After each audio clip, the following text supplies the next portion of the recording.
Agora nós vamos a Campinas, onde está o economista Otílio Rodrigues Neto, com quem a gente conversa a partir de agora. Por que o futebol desperta tantas paixões nas pessoas, Otílio? É a primeira provocação. Muito bem, Erivan. O esporte, de um modo geral, ele é um atrativo, né? Não só para a prática, mas também pela beleza do espetáculo, né? Todos nós gostamos, nos sentimos bem quando a gente se depara diante de um grande espetáculo, da performance humana, daquelas pessoas que vão até os limites do corpo humano e que, além da força física, mas também uma demonstração de arte, da beleza do movimento, né? Agora, a questão é o que explica por que o futebol desperta tantas paixões.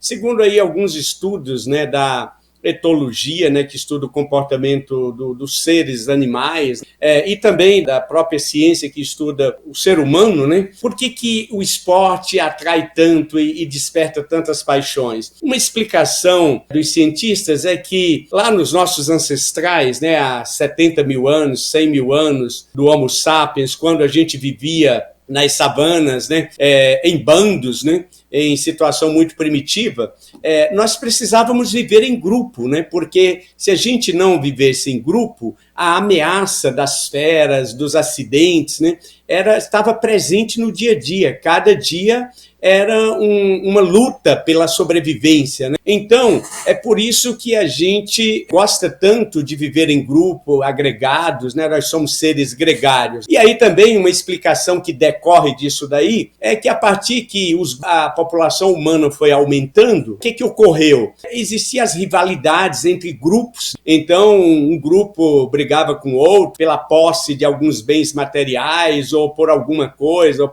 às vezes por desavenças mesmo, por desentendimentos. Então, era obrigatório que aquelas pessoas se aliassem a outras para garantir a sobrevivência humana. E o esporte nada mais é do que vamos dizer assim, uma demonstração atual daquelas brigas e daquelas guerras que existiram lá entre os nossos ancestrais. É por isso que está gravado em nosso DNA, né, na nossa mente, né, uma coisa tão forte, né, e aí depois vieram a evolução humana foi progredindo, né, e aí vieram posteriormente, já mais recentemente, o Estado moderno, né, como dizia o grande poeta Raul Seixas, as cercas embandeiradas que separam os quintais. Então, a criação do Estado moderno, das nações, faz com que a gente se identifique, né, com aquelas pessoas que vivem no mesmo solo, que compartilham os mesmos valores, princípios, modo de vida, né? E é por isso que, por exemplo, a gente se sente representado no caso aí de uma competição internacional, é como se nós estivéssemos ali dentro do campo. Então é mais ou menos isso que explica por que o esporte, principalmente o futebol, despertam tantas paixões nas pessoas. Otílio, agora o futebol é apenas alienação ou é algo mais substancial? Pois é, você sabe que futebol está entre aqueles temas que são colocados como tabus ou proibidos de se discutir, né? Junto com religião e junto com política, né? Então, são assuntos, né, que despertam, porque assim, cada pessoa tem um time, né, que se identifica, que gosta, que defende, e aí, claro, o futebol, na medida em que ele serve para promover a união entre as pessoas, né? É claro que é saudável na medida que você se sente identificado com um determinado clube, né? Ou mesmo com a seleção nacional. Agora, a gente observa na vida real que algumas pessoas elas ultrapassam todos os limites, né, do razoável, e aí se tornam as pessoas alienadas e colocam assim, por exemplo, eu vi, depois da derrota do Brasil, que algumas pessoas é como se a vida pessoal tivesse sido derrotada, como se tivesse sofrido uma grande derrota, né? Então, uma demonstração nesse nível é uma evidência de que o esporte, né, que deve ser uma coisa salutar, saudável, tanto para a prática quanto para se assistir como arte, como espetáculo, né? Na medida em que você perde esses limites da razão, da coerência, do razoável, aí se torna uma coisa doentia, se torna uma coisa não saudável, né? Porque aí as pessoas sofrem com isso, né?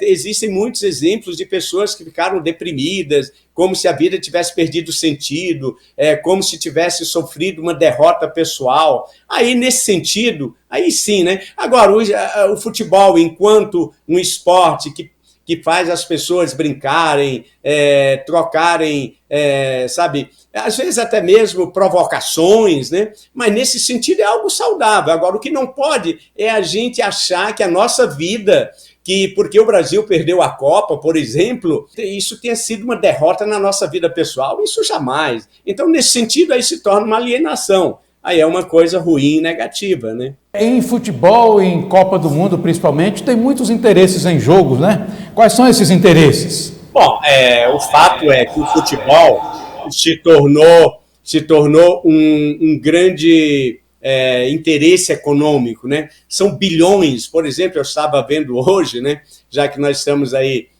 no final na última rodada da Copa do Mundo, né? Eu estava lendo no jornal Valor Econômico, né? Que a FIFA, né? Que é a associação, a entidade que organiza o futebol internacionalmente, eles tiveram a Copa mais lucrativa de toda a história, né? E eu estava também lendo hoje pela manhã um jornal que eu tenho uma assinatura, um jornal americano, o New York Times, né? E ele tinha uma matéria falando sobre esses grandes interesses, né, que estão movendo o futebol e a mescla entre política e futebol. E o New York Times estava relacionando, né, inclusive, de uma grande autoridade da Comunidade Econômica Europeia que foi acusada agora recentemente lá na Bélgica, né, de corrupção. E o New York Times fazia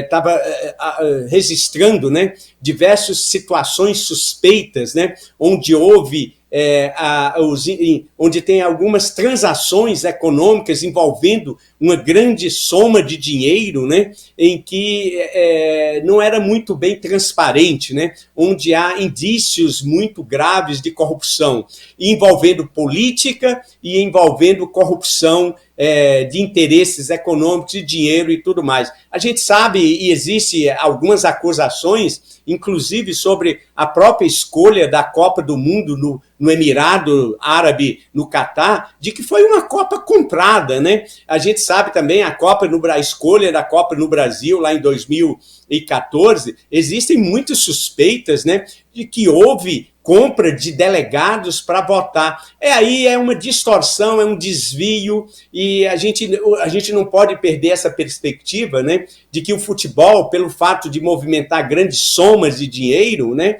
é uma situação muito propícia para surgir a corrupção. E aí a gente percebe que a corrupção é um fenômeno universal, não é uma exclusividade brasileira, entendeu? Então, temos que ter muito cuidado com isso, e até eu brinco, olha, às vezes eu também sou um torcedor do Palmeiras, né, e como você, lá na infância, a gente se identificava com alguns jogadores, na época tinha a Academia, Ademir da Guia, Leivinha, César, e o Palmeiras foi campeão, ganhou tudo. Isso fez com que eu me tornasse um palmeirense. Porém, eu não posso esquecer de que todos esses atletas, né, hoje eles ganham milhões e a vida deles está garantida, está decidida. E nós temos que continuar a nossa vida no nosso dia a dia, na nossa rotina, e a gente não pode esquecer que esses interesses movem, né, montanhas de dinheiro e tem muita coisa escondida aí debaixo do pano, Erivan. Temos que tomar cuidado com isso.